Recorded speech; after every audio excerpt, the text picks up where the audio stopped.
Notre premier débat, c'est le symbole américain et il est désormais dans le viseur de Moscou. La Russie suspend les activités de 4 établissements McDonald's pour violation, officiellement pour violation des normes sanitaires. Les Russes privés de McDo, ça peut paraître anecdotique, sauf que nous sommes en pleine crise ukrainienne et que la Russie a promis de tout faire pour riposter aux sanctions européennes et américaines. Alors, ces sanctions ont-elles un impact? L'Europe s'est-elle tiré une balle dans le pied? Qui sont les perdants? Qui sont les gagnants? On en parle avec nos invités. Jacques Millard, bonsoir, merci d'être avec nous. Vous êtes député UMP des Yvelines et membre de la Commission des Affaires étrangères. En duplex avec nous, en direct de Moscou, Pavel Chinsky, bonsoir.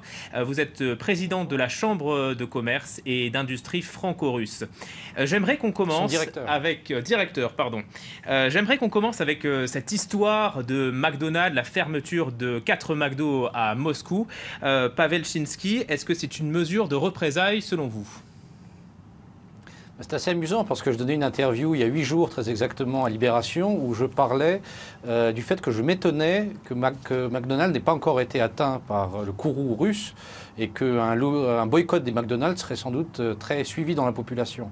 Alors en fait il ne s'agit pas de boycott, il s'agit d'une mesure qui, me semble-t-il, est assez comparable à l'embargo alimentaire qui vient d'être promulgué par le président Poutine. C'est-à-dire qu'elle est économiquement assez peu sanglante, puisqu'elle ne touche que 4 des quelques 400 enseignes McDonald's ouvertes en Russie.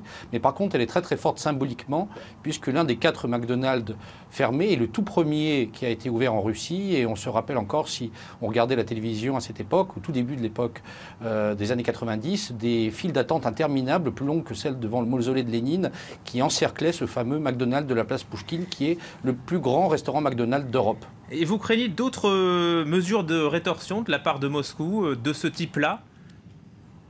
Je crains surtout d'autres mesures de rétorsion de la part des États-Unis d'un côté et de l'Union européenne.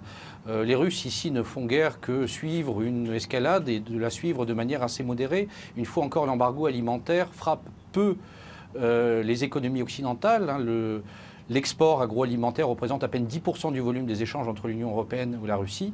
Par contre, c'est une mesure qui est très très forte symboliquement. Jusqu'à aujourd'hui, les Russes laissent la porte ouverte à un dialogue constructif avec l'Occident et j'espère que ce dialogue trouvera des interlocuteurs également de l'autre côté des barricades, c'est-à-dire de là où vous parlez, cher monsieur, en France, en Europe et aux États-Unis. Jacques Millard, la fermeture de 4 McDo à Moscou, anecdotique, cible choisie, cible de choix? Absolument, c'est à la fois symbolique et c'est un message très clair qui est envoyé. Et je crois qu'effectivement, l'Union européenne est rentrée dans une sorte d'escalade et qu'elle va perdre. Lorsqu'on prend des mesures d'embargo, lorsqu'on prend des mesures, je dirais, unilatérales à l'égard d'un État parce qu'on lui reproche ceci ou cela, il faut savoir si on va obtenir le changement de la politique. Croyez-vous franchement que l'Union européenne et les États-Unis, par des sanctions qui visent notamment un certain nombre de personnalités russes sur le plan bancaire, sur le plan des visas, vont faire changer d'attitude la Russie? Mais je rêve. C'est la politique de gribouille. On est en train de se tirer une balle dans le pied. Alors, j'aimerais rappeler les sanctions européennes pour nos téléspectateurs, puisque l'Europe a frappé fort, notamment après le crash de la Malaysia Airlines. Oui, alors on va en parler, parce que je rappelle les sanctions. Qui a abattu cet avion? L'Europe a décidé de bloquer l'accès au marché financier de l'Union européenne et interdire notamment les ventes d'armes aux Russes. Vous dites que l'Europe n'a pas eu raison de prendre ces sanctions. Mais c'est pas qu'elle n'a pas eu raison. On ne va pas donner un blanc-seing à M. Poutine. Mais lorsqu'on prend des sanctions, il faut se dire qu'on prend des sanctions pour obtenir un résultat. Ma question est simple. Croyez-vous que ces sanctions vont faire changer de politique M. Poutine? La réponse est non. Parce que, en matière de vente d'armement, bon, il y a eu l'affaire des Mistral français, mais il n'en demeure pas moins que les Russes savent eux-mêmes produire leurs armes. En matière alimentaire, bien sûr, ça va peut-être causer quelques tracas aux Russes, mais ça cause davantage de tracas à nos propres exploitants agricoles du sud de la France qui réclament des aides maintenant à Bruxelles. Donc, lorsque vous ciblez en politique étrangère et que vous utilisez des mesures qui sont des mesures de rétorsion, voire de représailles, vous devez atteindre l'objectif. Or, cette politique des sanctions n'atteindra pas l'objectif. Et elle a un grave défaut, c'est qu'elle fait monter les tensions de part et d'autre. La preuve, c'est que vous avez la réponse du berger à la bergère, certes symbolique, mais un symbole qui porte. Deuxièmement, vous internationalisez le conflit. Or, ce conflit est un conflit régional. Croyez-vous que la planète, aujourd'hui, a besoin d'un nouveau conflit Est-Ouest de tensions, alors même que les Russes sont nos alliés en matière du nucléaire vis-à-vis de l'Iran, en matière de lutte contre le terrorisme. Donc, c'est pas devenu une crise internationale après le crash de la Malaysia Airlines? Qui a abattu cet avion? On ne le sait pas, oui, on ne le sait pas. Et donc, il ne faut pas se hâter à la besogne de dire... Mais les civils sont des étrangers. Mais les civils sont des étrangers, etc. Mais personne n'a la certitude... S'il n'y avait pas eu de crise, il n'y aurait pas eu de crash. Je peux vous dire que lorsque les Américains ont abattu un avion iranien il y a quelques années en arrière, lorsque les Ukrainiens eux-mêmes ont abattu un avion à l'époque russe, il y a une dizaine d'années en retour, ça n'est pas devenu une crise internationale. L'objectif de la diplomatie, c'est de trouver une solution. Ce n'est pas de faire monter la tension. Pavel Chinsky, vous êtes d'accord? Les sanctions, elles ne servent à rien. Poutine n'en fait pas cas? Je suis d'accord. J'ajouterais à cela le fait que, effectivement, un conflit de nature géopolitique, militaire, se trouve alimenté par des sanctions d'ordre économique. Aujourd'hui, l'un des problèmes que l'on regrette le plus, c'est le manque de dialogue constructif, le manque de plateforme de dialogue entre l'Est et l'Ouest. Les hommes politiques se parlent peu. On insiste beaucoup sur, et on reproche à Poutine une sorte d'autisme, on parle d'isolation. Ces sanctions économiques frappent l'un des ponts, l'une des passerelles les plus fructueuses et les plus stables qui existent entre la Russie et l'Occident, c'est-à-dire les hommes d'affaires. Les sociétés qui sont présentes là, non pas depuis un mandat électoral ou 2 ou 3, non pas grâce à une administration en place, mais parce qu'ils ont choisi d'y travailler. Les entreprises françaises sont heureuses aujourd'hui en Russie. 1200 entreprises françaises à peu près sont présentes sur le territoire russe. Plus de 6000 commerces avec la Russie depuis l'Hexagone. La France est le deuxième investisseur étranger en Russie, si l'on exclut de la liste les paradis fiscaux. Monsieur Chinsky, vous avez l'impression justement que le vent a tourné depuis, pour ces entrepreneurs français et européens et américains depuis les sanctions? Écoutez, la Chambre de commerce est en train d'effectuer sa rentrée. Les hommes d'affaires rentrent les uns après les autres de congé. On va avoir une grande réunion dans quelques jours. On va faire le point sur ce que les uns et les autres peuvent déplorer dans leurs business respectifs, les distributeurs, les industriels. Ce qui est certain, c'est que ont été très lourdement frappées les entreprises qui n'ont pas fait le choix de la localisation de la production. Ceux qui ont, alors même qu'ils étaient présents en Russie depuis longtemps, travaillé sur un schéma d'import-export, ceux-là ont été, notamment dans l'agroalimentaire, frappés de plein fouet par ces sanctions. Par contre, des entreprises qui ont localisé leur production, qui ont fabriqué des produits inventés en Europe, à l'étranger, mais produits en Russie, ceux-là n'ont pas été touchés. Donc la prime est à ceux qui ont cru au marché russe et qui continuent d'y croire. Donc nous, on reste optimistes. On est tous un petit peu pris en otage par la situation en Ukraine qui, comme l'a souligné le député, est extrêmement opaque. Pour être, à mon avis, honnête intellectuellement, on est bien obligé de constater le fait que l'on se contente de véhiculer des rumeurs. On ne sait pas s'il y a eu ou non une colonne armée qui a pénétré en Ukraine. On ne sait pas si, oui ou non, elle a été bombardée par les troupes de Kiev. L'OTAN confirme, en tout cas. On ne sait pas qui était dedans. Oui, mais ce sont des confirmations unilatérales. À la déclaration comme quoi on a trouvé dans ce fameux char russe des cartes, une sorte, encore une fois, d'inventaire à la Prévert, les Russes ont répliqué avec humour qu'ils ne comprenaient pas pourquoi est-ce qu'il y aurait des bibliothèques dans des tanks. Donc encore une fois, depuis l'avion et jusqu'à présent, on ne fait que commenter des rumeurs. On ne sait pas ce qu'il y a dans ces convois humanitaires. On a beaucoup fantasmé là-dessus. Et je crois encore une fois, honnêtement, qu'il faut dire qu'on ne sait pas ce qui se passe. On ne sait pas très exactement ce qui se passe de part et d'autre de cette frontière.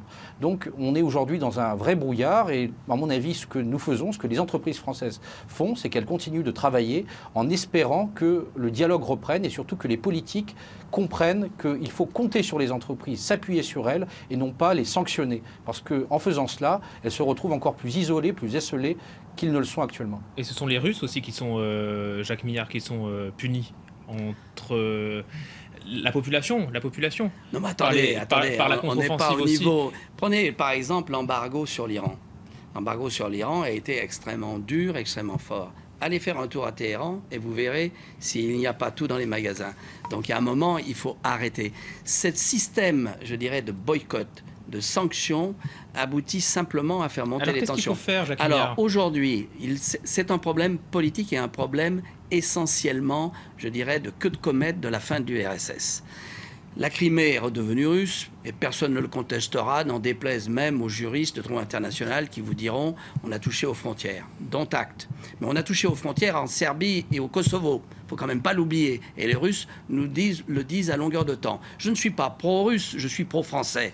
Mais il n'en demeure pas moins qu'il y a un moment, on ne peut pas avoir deux attitudes différentes selon le cas. L'industrie française perd beaucoup en ce moment. Aujourd'hui, comme on vous l'a dit, celles et ceux qui sont installés là-bas, le marché, la France fait environ 6% des importations russes. Donc c'est quand même important du marché russe. C'est important. À un moment où la France a du chômage, à un moment où la France cherche des marchés extérieurs, et M. Fabius parle à juste titre de diplomatie économique, c'est quand même un peu paradoxal. D'ailleurs, on sent très bien que la France a suivi le mouvement.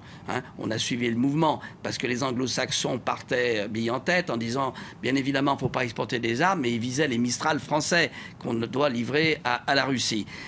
Et M. Fabius a très clairement dit, de toute façon, on ne fera pas la guerre à la Russie. Donc à partir du moment où on n'a pas l'ultima ratio, l'ultima argument qui est de faire la guerre, il y a un moment, eh bien, il faut savoir examiner les choses. Je pense qu'on est capable d'amener tant Kiev que Moscou à une solution politique. La solution politique passe par une organisation fédérale, ou du moins autonome, pour cette partie de l'Ukraine qui a effectivement des russophones et des Russes.